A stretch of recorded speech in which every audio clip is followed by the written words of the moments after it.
The Niger Delta isn't a ticking ecological time bomb. The bomb has already exploded. Shrapnel fly everywhere, in the land, in the water, and in the air. The living have long been sacrificed. Today we dream. We dream of a delta teeming with fish and diverse seafoods. We dream of a delta with sparkling, clean creeks, streams, rivers, and the sea. We dream of creeks that mirrored and echoed our joy.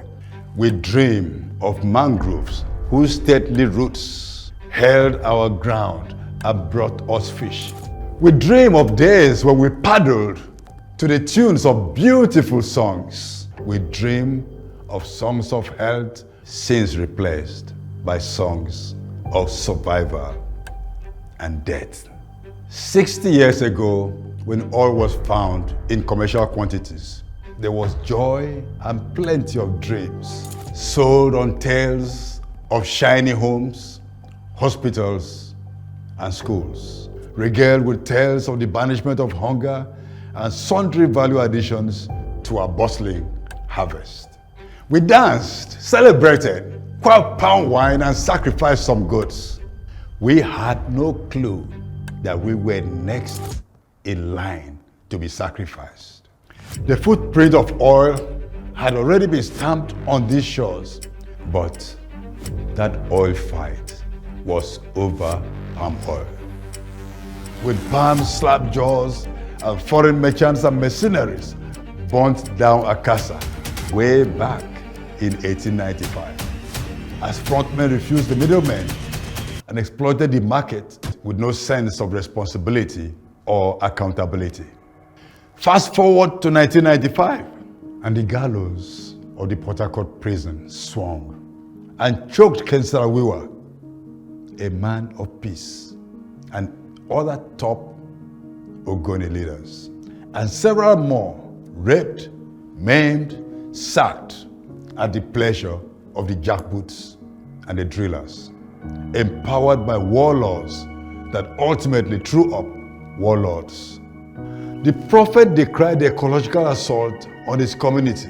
He foresaw the days when the polluters would be in the dock, and the docks have since come calling. You cannot hide oil spills by turning the soil or burning our forests and creeks. Once upon a time, Port Harcourt was a garden city, a place of gardens, of beauty, of a good life and dance. Today, Port Harcourt is the soot city, covered by a blanket of black carbon, from gas flares, decrepit refineries, and heinous bush refineries. Before COVID-19, social distancing banished handshakes. Who could dare shake hands coated by soot? Throats choked, lungs filled, you could hardly whisper a salutation. The soot knows no geographic limits. While the mafia stoke their deadly fires and the security forces jointly smash and light their own fires, annihilating our swamps and creeks and streams. The soot suits no one. Chicks choke, adults suffocate, babies are born ahead of time. Many die ahead of their time because some people think of cash and nothing about the people or the land. Because some folks care nothing of the fact that we all share the same toxic air. Sad, isn't it, that the Niger Delta, once one of the cleanest places on planet Earth, has become one of the most polluted places on Earth. Gas flares, oil spills, well blowouts, flaming production platforms and ships, rotten pipelines, as irresponsible polluters and their collaborators point oily fingers at the victims. While oil is siphoned in ocean-going vessels, they blame villagers who skim crude from the surface of the creek as medicine for convulsions.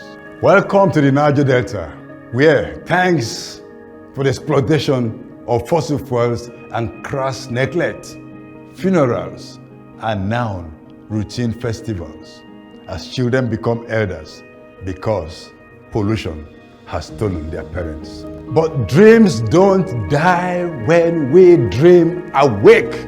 Look at the horizon, we see hope. We see a once beaten people liberated, standing for self-determination. Breaking the claws of oppression, we see the linking of hands and the stomping of feet to the rhythms of hope. As our mothers replant the mangroves and the polluters decommission their death traps, and the periwinkles and oysters return, and the world wakes to the truth that the days of fossil fuels must now be fossilized. The Niger Delta isn't a ticking ecological time bomb. The bomb has already exploded. But we are here, the harms inflicted, repaired by a people determined to live on the land, in the water, and on the air. We are the living, long committed to telling a story of resilience and self-determination. Morning comes after oil.